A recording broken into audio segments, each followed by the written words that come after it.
রবিবারে সকালে রান্না করতে কার ইচ্ছা করে বলো?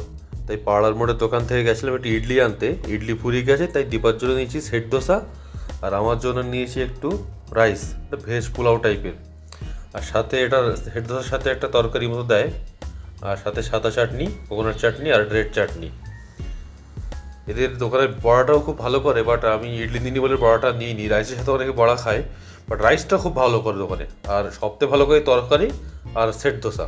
তবে ইডলিটা বেশি পছন্দ করে দীপা ওই দোকানের। তো আপাতত এটা দিয়ে ওপরের ব্রেকফাস্টটা করে নিই। ইচ্ছা ছিল বাইরে বেরিয়ে করার, কিন্তু খিদে পেয়ে গেছে, তো খেয়ে বেরোবো, তারপর রিয়াকে পিক আপ করে দেবো।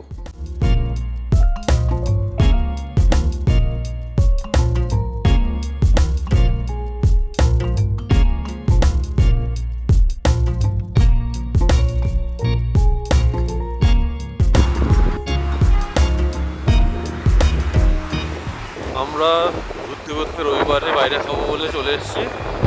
এখানে ব্যাঙ্গালোরে হাইওয়ে ধারে, মানে ব্যাঙ্গালোরে হোসকোটের যে রোডটা, সেখানে হচ্ছে শেরে পাঞ্জাব ধাবা, ব্যাঙ্গালোরের শেরে পাঞ্জাব। তো তেমন কিছু খাবো না, রিয়া সকালে ব্রেকফাস্ট করেনি, ওই জন্য ওকে নিয়ে এলাম। আলু পরাঠাটা নিই আর একটা chicken fried rice.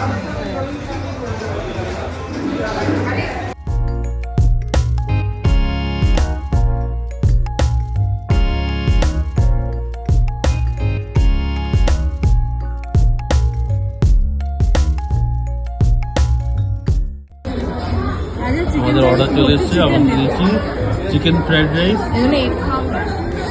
Egg fried rice, chicken fried rice, chicken fried rice, আর আলু পরোটা, তন্দুরি পরোটা মনে লাগে দেখতে, আর এগ ভুজি। আর এটা শেরে পাঞ্জাব এলে ব্যাঙ্গালোর এখানে পেঁয়াজ দেবেই, এটা কিনতে হয় না। এখানে লাঞ্চ হয়ে যাবে।